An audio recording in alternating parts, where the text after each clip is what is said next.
22가 도피성을 함께 볼 텐데요. 제가 기도하고 시작하겠습니다. 좋으신 주님 감사합니다. 또 오늘 너무나 좋은 날씨 허락해 주시고 또 좋은 날씨에 함께 모여서 주의 말씀 보게 하셔서 감사함을 드립니다. 오늘 도피성에 대해서 함께 살펴보면서 우리 삶에 참된 도피성 되시는 우리 예수님을 발견할 수 있는 복된 시간 되게 해주십시오. 예수님의 이름으로 기도합니다. 아멘. 오늘 함께 나누실 하나님의 말씀은 여호수아서 20장 9절 말씀을 우리 한 목소리로 좀 보도록 하겠습니다. 여호수아서 20장 9절 말씀입니다. 함께 읽습니다. 이는 곧 이스라엘 모든 자손과 그들 중에 거류하는 거류민을 위하여 선정된 성읍들로서 누구든지 부지 중에 살인하는 자가 그리로 도망하여 그가 회중 앞에 설 때까지 피해 보복자의 손에 죽지 아니하게 하기 위함이라. 아멘. 예, 우리가 이제 지난 주까지 여호수아서 14장을까지 살펴보면서 이제 요단 동편 땅에 땅 분배를 하고 요단 서편 땅에 이제 땅 분배하여서 12지파가 골고루 하나님께서 허락해 주신 땅에 이제 거주하게 되면서 어떤 땅에 어느 지파가 갔는지를 이제 19장까지 상세하게 나와 있거든요. 근데 오늘은 이제 20장을 통해서 땅 분배를 마친 이스라엘 백성들에게 하나님께서 첫 번째로 말씀하신 게 뭐냐면 도피성이에요. 왜 이 도피성을 말씀하셨을까? 또 왜 도피성이 이처럼 그 당시에도 그렇게 중요했을까? 그리고 또 오늘날을 살아가는 우리들한테 이 도피성은 어떤 의미일까? 이거를 함께 좀 살펴보는 시간이 되었으면 좋겠습니다. 그럼 이제 말씀 나누기 볼 텐데요. 우리 2절 3절을 우리 박 집사님께서 좀 읽어주시면 감사하겠습니다. 이스라엘 자손에게 말하여 이르기를 내가 모세를 통하여 너희에게 말한 도피성들을 너희를 위해 정하여 부지 중에 실수로 사람을 죽인 자를 그리로 도망하게 하라. 이는 너희를 위해 피해 보복자를 피할 곳이니라. 감사합니다. 1번 보면 어떤 사람이 도피성 안으로 피하여 도망갈 수 있었습니까? 어떤 사람이라고 되어져 있습니까? 부지 중에 실수로 사람을 죽인 자. 그러니까 부지 중에 그러니까 의도를 갖고 고의적으로 살인한 자가 아니라 실수로 사람을 죽였다라는 의미죠. 그래서 부지 중에 실수로 사람을 죽인 자라는 겁니다. 그래서 이 도피성이라는 것은 실수로 사람을 죽인 사람이 즉시 복수당하지 않도록 보호하는 도시였어요. 사실 이 고대의 땅에서는 가족이 죽으면 또는 살인을 당하면 가까운 친족이 복수하는 문화가 있었거든요. 즉 하나님께서는 이처럼 억울한 죽음이나 감정적인 보복을 막기 위해서 어떤 제도를 허락해 주셨어요? 도피성 제도를 허락해 주셨다라는 것입니다.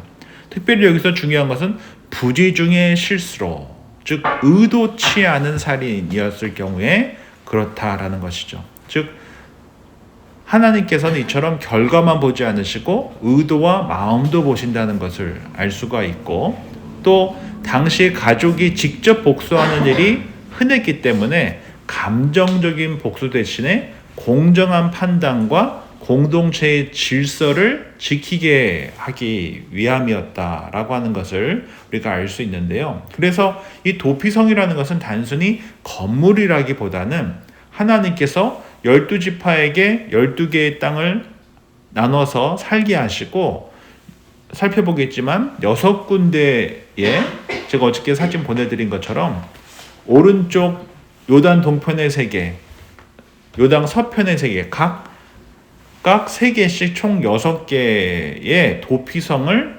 허락하여서 즉각적인 분노와 단죄를 하지 않게 하고 오히려 시간을 갖고 진실이 안전하게 드러날 수 있도록 보호해주는 곳이 어디였다는 것입니까? 도피성이었다라는 것입니다. 그래서 사실은 이러한 정신이 오늘날을 살아가는 이 법원 제도에 사실 그대로 있어요. 예를 들면 무죄 추정의 원칙이라든지 보호관찰 제도라든지 이렇게 당장 복수하지 않고 법적 보호 아래서 일단 시간을 벌고 공정하게 재판하고 진실이 드러날 수 있도록 재판하는 그 모든 과정들이 사실은 이 도피성 제도의 그 기본적인 정신이 담겨져 있다라고도 볼 수 있는 것이죠. 그래서 저는 저희 교회 공동체 안에서도 한번 생각해 봤어요. 우리 교회 공동체 안에서, 우리 가정 안에서 도피성 같은 정신, 이 도피성 정신을 좀 우리가 좀 구현하면서 살아가기 위해서 어떤 구체적인 것이 있을 수 있을까? 우리 이제 부부간에 말다툼이 있을 수 있지 않습니까? 그랬을 때 남편이 한번 딱 쳤어요. 근데 그러면 와이프가 두 대 쳤어요. 남편이 세 대 쳤어요. 서로 이기려고 말로. 그러다 보면 어떻게 가요? 감정이 막 끝까지 가잖아요. 끝까지. 사실 이제 제가 섬겼었던 지구촌 교회에서는 어떤 게 있었냐면 구역 모임이라고 하니 셀 모임, 목장 모임이라 불렀는데 거기 모이다 보면 뭐 사람들이 모인 곳이니까 뭐 정치 이야기를 할 수도 있고 돈 얘기를 할 수도 있고 뭐 자식 자랑을 할 수도 있고 뭐 그런 얘기가 나고 또는 언쟁이 조금 높아질 수도 있잖아요. 사람들끼리 모이니까. 그러니까 여기 가운데다가 종을 뒀었어요. 종. 그래 놓고 구역장님이 또는 그 목장이라고 불렀는데 목자가 그런 상황이 되면은 이 종을 울려버리는 거예요. 모임 속에. 그러면 30도간 다 침묵을 하고 다른 이야기를 하게 돼 있는 거예요. 그게 이제 이 공동체의 어떤 하나의 그 종을 통해서 컨트롤하는 역할을 이 종이 해줬었던 것이에요. 아니면 이제 목자가 하지 마세요. 뭐 이러면은 오히려 더 싸움이 커질 수도 있고 괜히 중간에서 불필요한 오해를 받으실 수 있으니까 서로 모였을 때 그렇게 규칙을 만들어 놓고 이렇게 울려버리면 누구라도 조금 불편하다 그러면 울려버리면 그냥 30초 침묵하고 넘어가는 거죠. 저는 우리가 모교반에서도 이야기했지만 남편과 또는 아내와 또는 부모와 자식 간에 어떤 형태의 관계 속에서 누구도 지고 싶지 않기 때문에 이렇게 서로 주거니 받거니 간접 싸움을 하다가 끝까지 가면은 이게 큰일이 벌어질 수도 있는 거예요. 사실 사소한 일이 큰일이 되잖아요. 큰일은 오히려 큰일이 안 되는데 사소하게 시작됐던 게 큰일이 되는 경우가 아주 그냥 마음에 큰 상처, 돌이킬 수 없는 일을 하게 하는 경우가 많기 때문에 이러한 정신, 이 도피성과 같은 정신, 잠깐이라도 시간을 벌어주는 곳, 안전하게 이러한 장치를 갖고 관계를 맺어간다는 것은 굉장히 중요한 것 같아요. 어저께 우리 한 집사님께서 얘기하셨는데 그리고 예전에 섬겼었던 담임 목사님도 저희한테 그런 얘기를 한번 하신 적이 있었는데 본인한테 와서 무슨 얘기해도 다 건의해도 좋다. 근데 내가 한 번 얘기하고 노했고 두 번 노했으면 한 번 노했으면 두 번은 얘기하지 말아라. 그 얘기를 하신 적이 있거든요. 이것은 다 이유가 있어서 리더십에서 노를 한 거니까 한 번은 할 수 있지만 두 번은 뭐 하지 마라. 노했으면 그 얘기를 한 번 하신 적이 있었어요. 다 이유가 있어서 말 못한 그 상황이 있어서 노를 한 거. 리더십에서 봤을 때 잘못하면 권위에 이게 또 도전하는 모습이 될 수도 있으니까 그래서 그런 장치들을 딱 해놓는 것이 사실 부모와 자녀 간에도 그렇고 부부 사이에서도 그렇고 친구 간에도 그렇고 굉장히 중요한 그 지혜 같아요. 그래서 한 집사님께서도 남편분이랑 이야기를 하실 때 두 번 얘기하신대요. 근데도 A, B 했는데 강경하게 A 하시면 B 하다가 마신대요. 그러니까 더 안 간대요. 어차피 이거는 될 게 아니고 싸움밖에 안 된다고 이제 판단을 하시고 혹시 그런 지혜들이 혹시 있으십니까? 우리 권사님. 저희 집은 남편이 지금은 안 그러는데 좀 이렇게 성질이 있어요. 그러니까 욱하는 성격. 그래서 조금 이상하다 그러면은 제가 참아요. 제가 참을 지나가야 수밖에 좀 없어요. 지나가야 응. 때까지. 네. 그리고 나중에 이제 이게. 그러니까 항상 제가 참죠. 우리- 그렇지 않으면 뭐 일이 근데 일어납니다. 큰 일이 날 수 있으니까.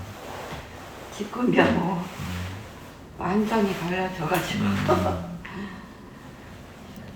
혹시 어디 뭐- 갈 때도 어디 간다 그리고 커피 끓여줘 뭐 나가니까 스윗해지셨네요.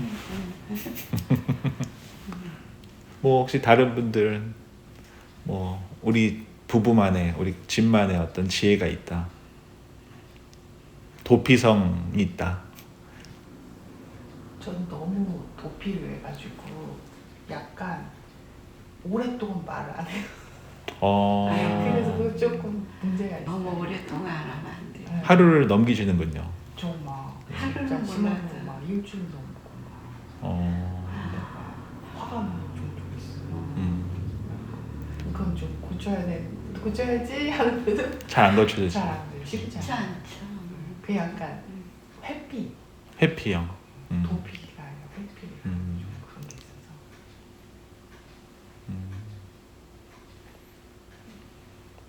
그래도 강원 씨가 잘 기다려 주시나 보네요. 네, 그러면 네. 그러니까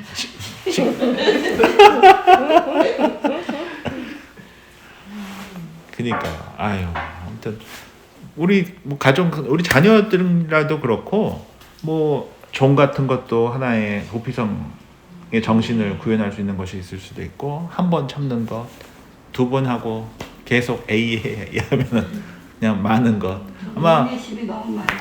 예, 어떤 형태로든지 그러니까 큰 싸움이 감정적으로 너무 크게 이게 감정이 너무 좋은 일이지만 이게 불이잖아요. 그러니까 기름이 버지면은 이게 그냥 엄청난 그게 이기 때문에 불이 있어야 온화하고 따뜻하고 그런 것도 있지만 그냥 이게 기름 버리면은 다 타버리니까 예 그래서 칼이랑 근데 불은 잘 써야 돼요. 요즘 인간관계에서 불 같은 사람이 있어요. 그럼요. 저희 주위에 있어요. 저번에도 얘기했지만 예. 완전히 끊었는데도 주위 사람들한테는 아직까지도 저 얘기를 한대요. 그냥 보기만 해도 싫다고. 그러니까 그런 감정은 어떻게 온 건지 모르죠. 그래서 저희가 저희 교회 공동체 안에서도 제가 처음에 왔을 때 평화를 위해서 좀 참자. 그러니까 저는 제가 리더십 교육할 때 세 가지를 강조했었거든요. 첫 번째 교회 평화. 피스가 제일 중요하다. 그래서 피스를 위해서라면은 꼭 최선이 아니어야 된다. 차선을 선택해도 괜찮다.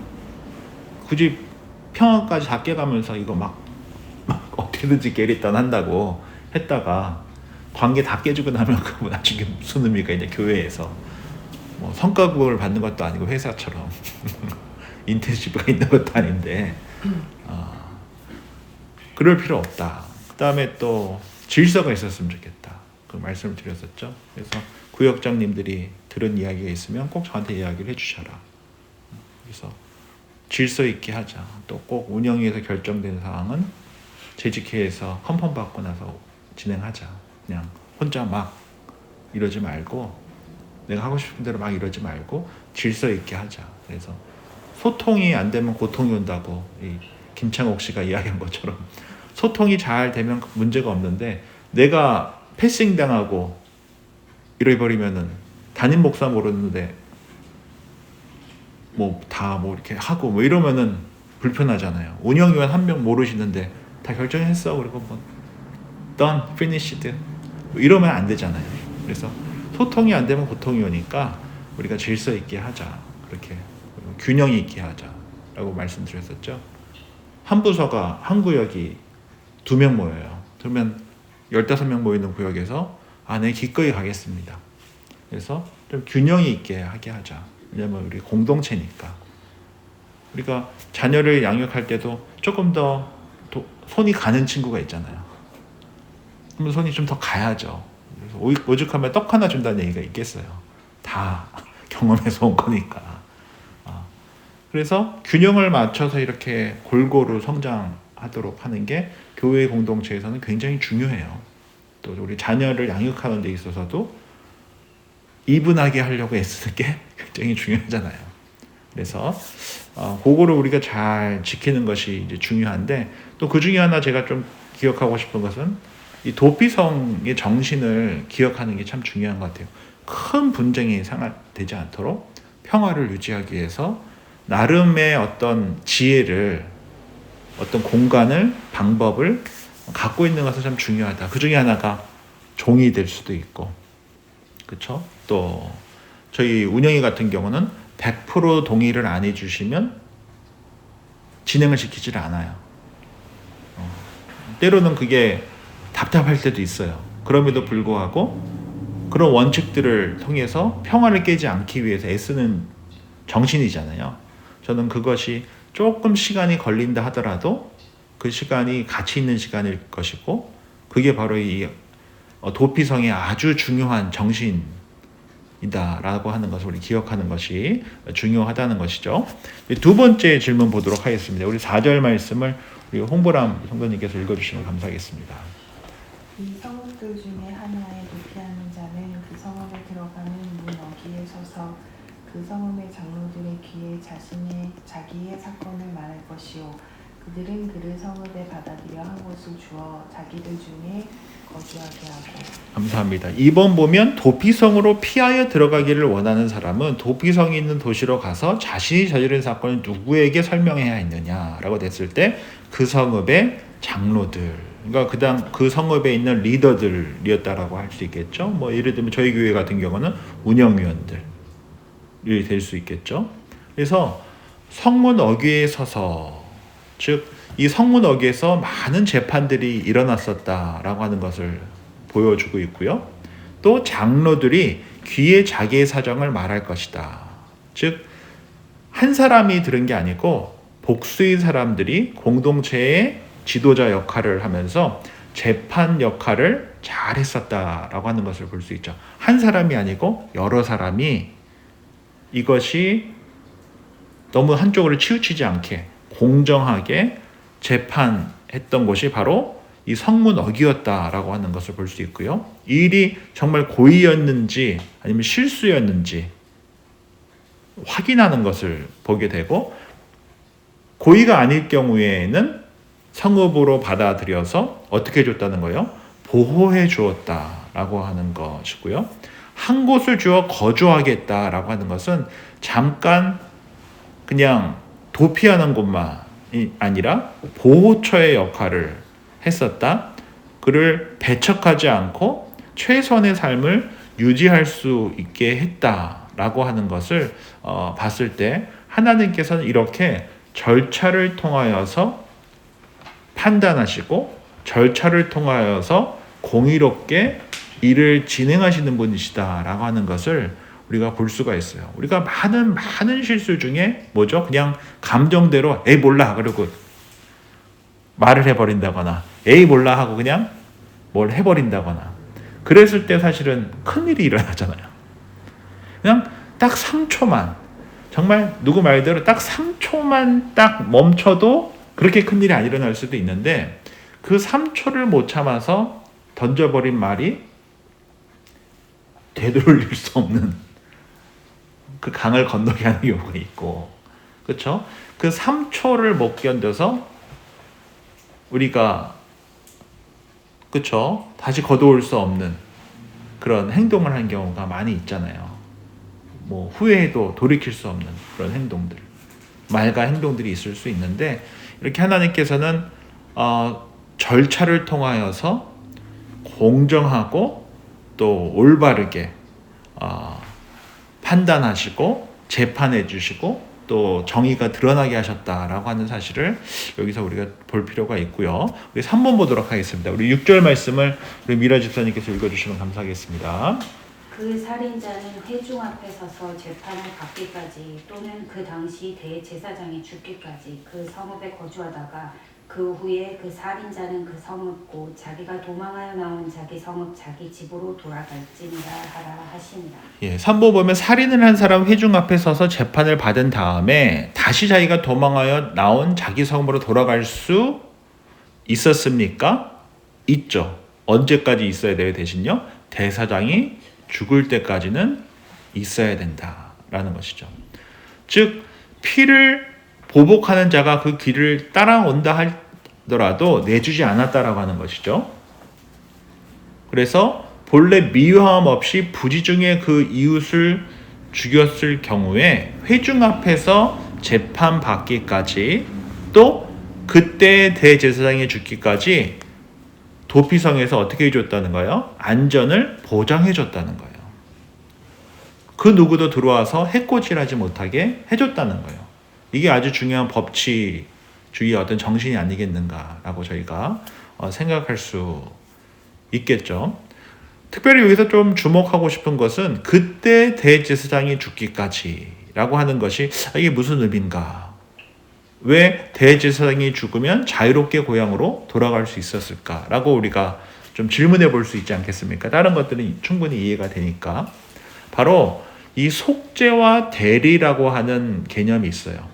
즉 대제사장은 예수 그리스도께서 우리의 중보자가 되어주시고 십자가를 통해 우리의 죄를 대신 속죄해 주셨다라고 하는 그런 개념이 있듯이 이처럼 그 당시 대제사장이 죽고 나면은 비록 의도치 않게 살인을 범한 자 하더라도 그 도피성에 머물러 있은 이후에 대제사장이 주면 어떻게 되었다라고 하는 것을 알 수 있어요. 자유롭게 될 수 있었다. 구원받을 수 있었다. 용서되어졌다. 라고 하는 것이죠. 근데 여기서 우리가 잊지 말아야 할 것은 이 용서와 회복에는 뭐가 필요했다는 것이에요? 그 기간이 필요했다는 거예요. 즉 대제사장이 죽을 때까지라고 하는 그 오랜 기간이 있었다라고 하는 거죠. 그 시간이 지나고 나서야 구원을 받고 참된 자유를 얻게 된 것이지 그 시간이 지나지도 않았는데 하나님은 공정하신 분이시고 하나님께서 용서하시는 분이시야 라고 이야기하며 그냥 과정과 시간 없이 그냥 그 팩트만 이야기해서는 안 된다는 거죠. 그 대표적인 영화가 뭡니까? 밀양이죠. 밀양이라는 영화 혹시 다 보셨죠? 전도연 씨랑 송강호 씨 나오는 영화였죠. 옛날에 나왔던. 그 영화 내용에 보면은 여주인공 신혜가 아들과 함께 남편의 고향인 밀양에 내려갔는데 아들이 어떻게 돼요? 납치되어서 죽게 되잖아요. 그래서 삶의 모든 의미를 다 잃어버리고 살아가다가 우연치 않게 교회에 가게 돼서 복음을 듣고 회심을 하고 주님께서 나를 사랑하시고 또 나를 용서해 주셨고 그러니 나도 용서할 수 없는 누군가를 용서해야 되겠다 하고 감옥에 이제 갔는데 그 살인자가 뭐라 그래요? 자기가 여기서 하나님을 만나서 용서를 받았다. 하나님께 나를 용서해 주셨다는 거예요. 그 말을 듣고 어떻게 됩니까? 그 여인이 전도연 씨가 돌게 되는 거죠. 아니 내가 용서하지 않았는데 너가 용서를 받아? 돈 거죠. 여기에서 우리가 볼 수 있는 게 뭐냐? 하나님께서 용서해 주시고 하나님께서는 용서해 주셨기 때문에 용서를 받은 우리는 용서하는 삶을 살아야 된다. 여기는 틀린 말이 하나도 없어요. 다 맞는 말이에요. 근데 용서받는데도 시간이 걸리는 것이고 용서받은 자가 용서하는 삶을 살아가는 데에도 엄청난 시간이 필요한 거예요. 즉 과정이라는 게 필요한 거예요. 왜? 이것은 강요될 수 있는 것이 아니니까요.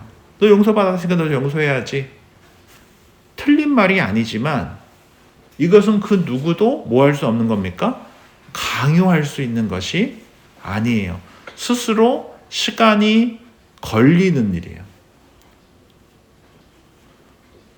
종교라고 하는 교회에서 틀린 말을 한 것도 아니고 나쁜 짓을 한 것도 아니지만 너무나 중요한 명제를 그냥 소화시키지 않고 소화될 때까지 기다려주지 않고 음악만 주어졌을 때, 즉 그 시간을 과정을 무시했을 때 이런 미량과 같은 사건이 일어날 수 있다라는 것이죠.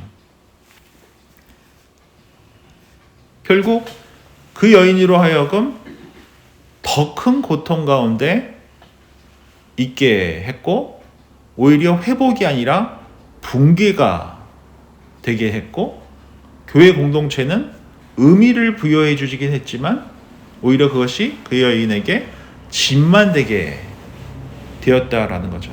즉 하나님이 용서하셨다. 그러니 너도 용서하는 삶을 살아야 된다. 여기는 하나도 틀린 말이 없어요. 그러나 여기에는 그 말과 그 말 사이에는 엄청난 시간과 번뇌와 아픔의 그 시간이, 그 과정이 있다라고 하는 것을 결코 잊으시면 안 돼요. 예수님께서 이 땅에 오셨어요. 그리고 사셨어요. 그리고 3년 동안 제자들과 동고동락하셨어요. 십자가에 달려서 피를 다 흘리셨어요. 그리고 수많은 사람들한테 모욕당하셨고 군인들한테 조롱당하셨고 채찍질 당하셨고 가족들에게 버림당했었고 가장 사랑했던 제자들 중에 한 명이 뭐였습니까? 배신했죠. 그리고 그 누구도 예수님께서 부활하실 거라는 것에 대해서 바른 믿음을 가진 자가 아무도 없었어요.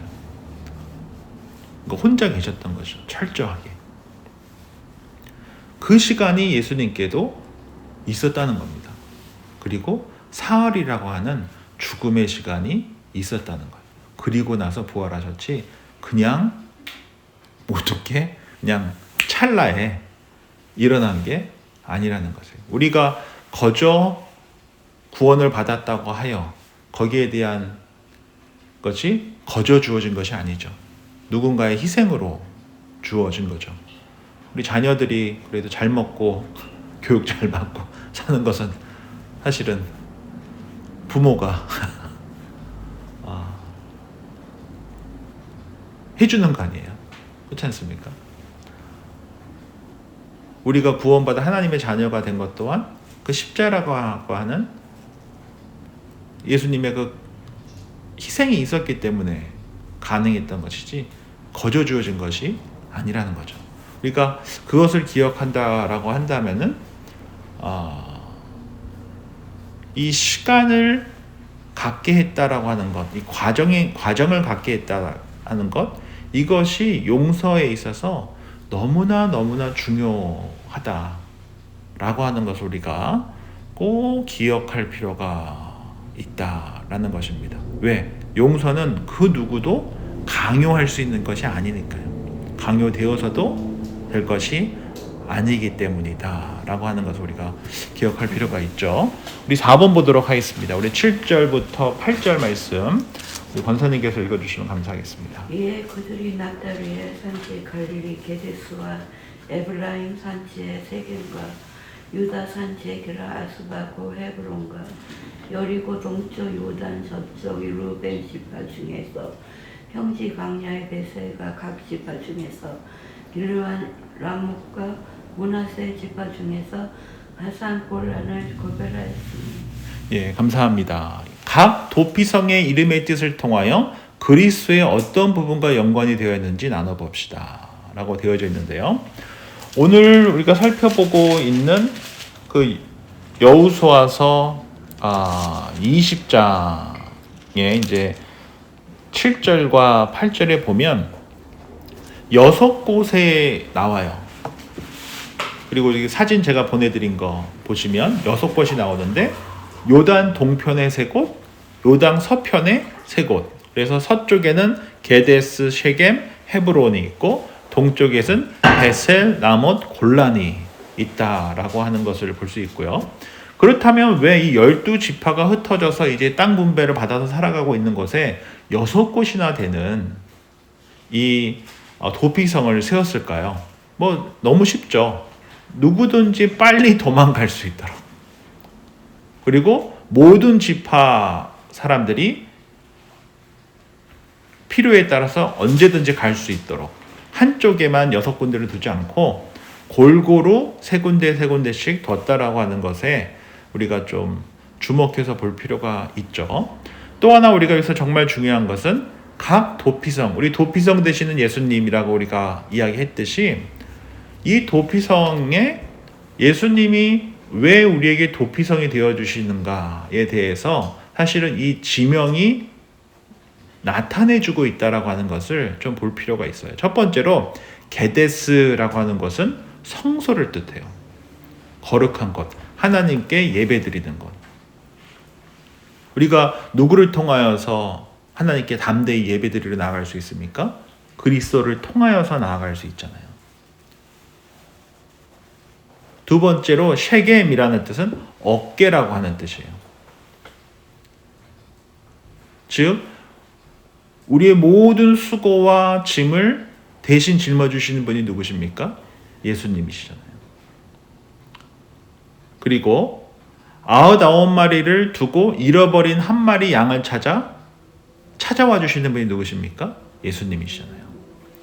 그때 어떻게 메고 왔다고 하셨죠? 우리가 그때 공부했을 때 앞다리 2개, 뒷다리 2개를 어디다 얹고요? 어깨에 메고 가장 안전하고 빠르게 오실 수 오도록 했었던 그 어깨가 어디입니까? 목자의 어깨였다라고 하는 것이죠. 세 번째로 헤브론이라는 것은 친교, 교제, 연합을 뜻해요. 우리가 예수 그리스도 안에서 참된 친교와 연합을 할 수 있다. 즉 중보자 되시는 그리스도라고 하는 것을 헤브론을 통해서 알 수 있고, 네 번째로 베셀, 요새라는 뜻이에요. 우리를 지켜주시고 우리를 영원히 감싸주시는, 우리로 하여금 참된 보호 가운데 있게 하시는 요새 되시는 분이 우리 그리스도시고, 다섯 번째로 길라 라못, 바위 되시는 예수님, 흔들리지 않는 바위 되시는 예수님이라는 뜻이고, 마지막 발랑거오는 행복, 완전이라는 뜻으로 우리가 예수 그리스도 안에서만 어떻게 됐다는 걸 알 수 있습니까? 완전해질 수 있다. 우리가 예수 그리스도 안에서만 참된 행복을 누릴 수 있다라고 하듯이 이 6개의 도피성의 이름들이 바로 예수님이 왜 우리에게 도피성이 되시는가를 가장 잘 나타내 준다라고 하는 것입니다. 그러므로 우리가 인생을 살아가면서 감정에 막 휘우쳐서 불에 기름 붓는 일을 하지 않기 위해서 정말 필요한 분이 누구라는 것이에요? 예수님이시라는 거예요. 우리가 말하기 전에, 행동하기 전에 주님 어떡할까요? 그 3초가 필요하다는 거예요. 그 3초가. 우리가 그 3초만 있으면은 큰일이 안 나요. 근데 그 3초 주님 어떡할까요? 그것이 없을 때 기름 붓는 일을 하게 되고 돌이킬 수 없는 말과 행동을 하는 경우가 있다라고 하는 것을 우리가 잊지 않는다고 한다면은 정말 우리에게 참된 도피성 되시는 분은 바로 누구시다는 것입니까? 예수님이시다라고 하는 것을 우리가 이 6개의 이 도피성의 이름들을 통해서 알 수 있다라고 하는 것이죠. 우리 5번 보도록 하겠습니다. 우리 5번 9절 말씀인데요. 우리 조미호 권사님께서 9절 말씀 읽어주시면 감사하겠습니다. 마지막 절입니다. 20장 9절입니다. 여호수아 20장 9절. 9절. 죄송합니다. 괜찮습니다.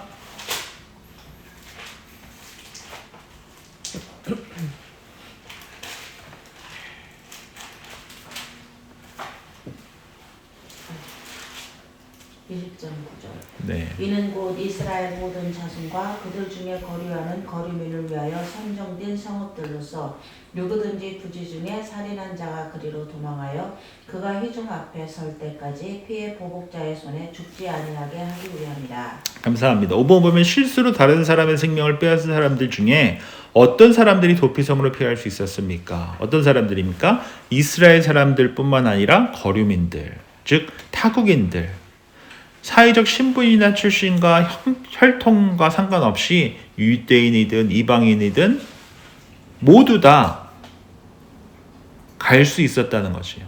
우리가 도피성이 누구시라고 해서 예수님이라고 했지 않습니까? 예수 그리스도를 구세주와 주님을 영접한 사람이라고 한다면은 누구든지 예수님에게 나아갈 수 있잖아요.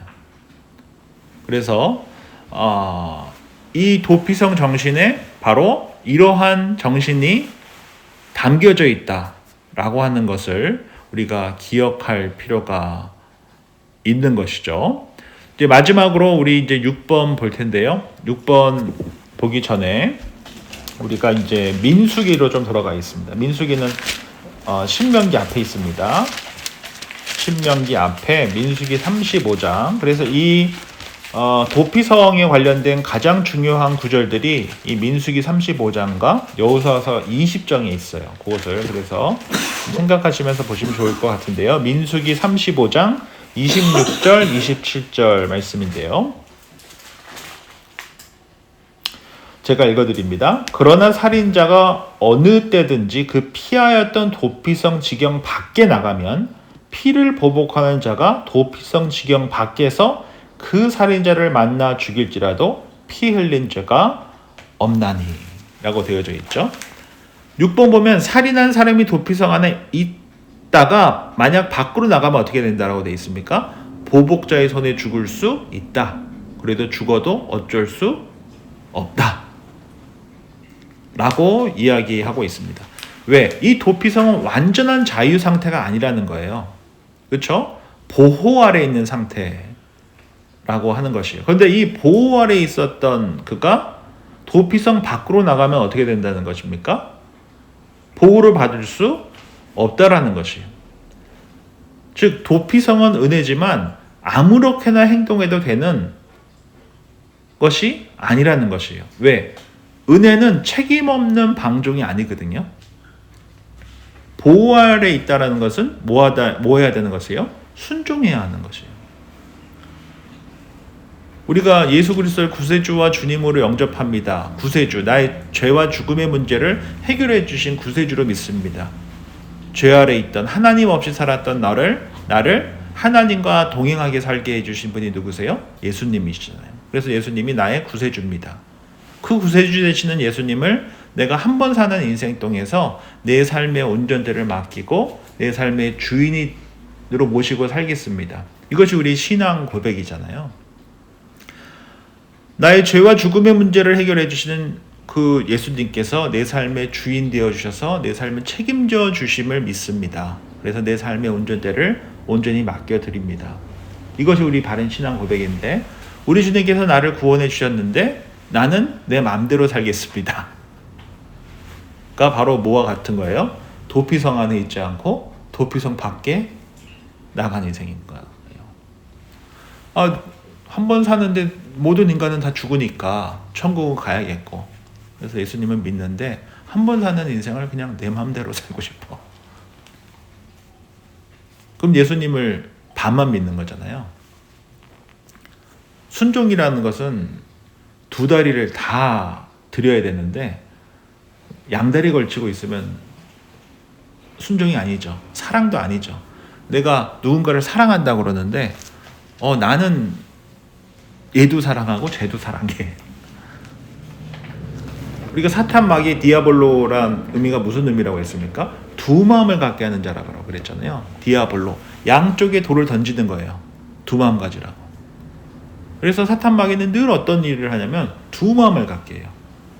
하나님을 생각하다가도 wait a minute 하게 하는 이가 누구예요? 사탄 마귀예요. 사탄은 늘 어떤 마음을 갖게 되게 합니까? 두 마음을 갖게 하니까.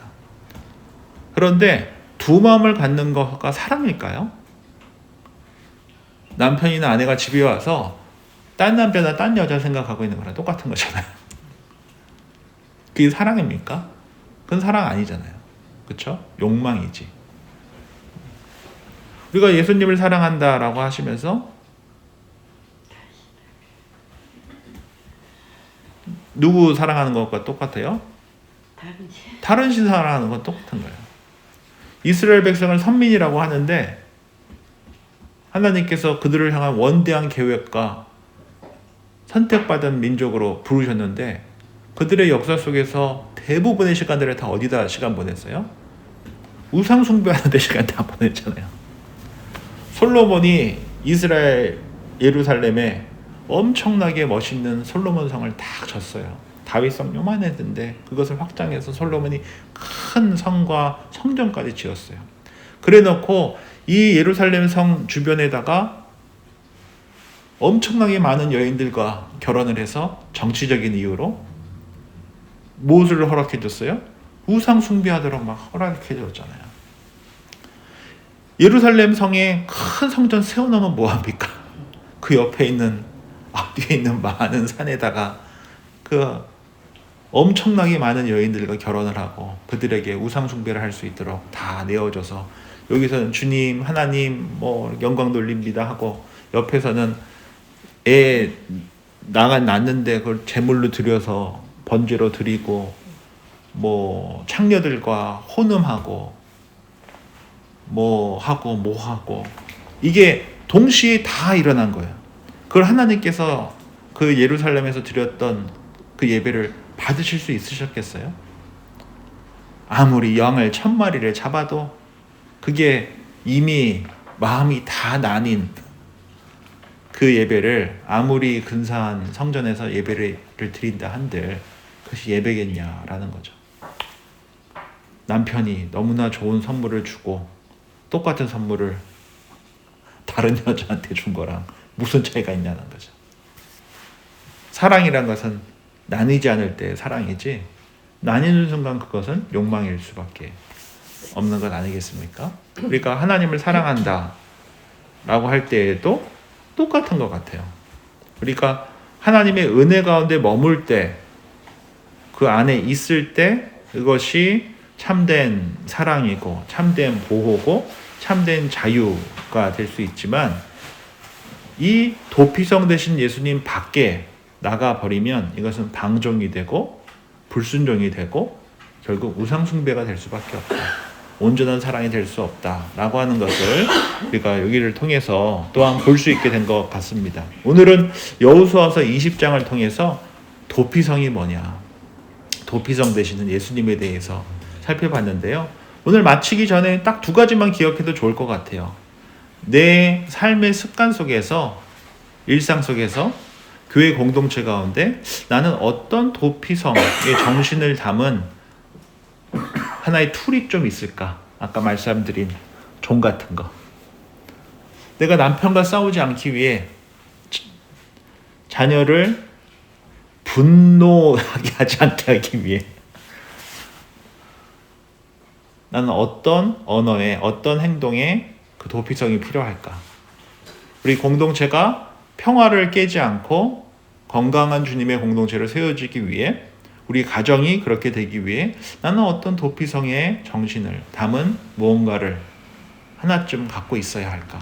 이걸 하나 좀 갖고 가셨으면 좋겠고요. 2번째는 내 삶의 도피성 되시는 예수님, 그 안에서 내가 머물며 살아가게 해주십시오. 그리고 그 도피성 안에서 그 아까 함께 나눴었던 그 6곳의 그 지명에 담겨져 있는 그 예수님을 우리가 깊이 알고 만나고 경험하며 그곳에서 참된 자유와 또 순종과 또 안전을 누리며 살아가게 해주십시오 라고 하는 그 2가지를 좀 갖고 갔으면 좋겠습니다.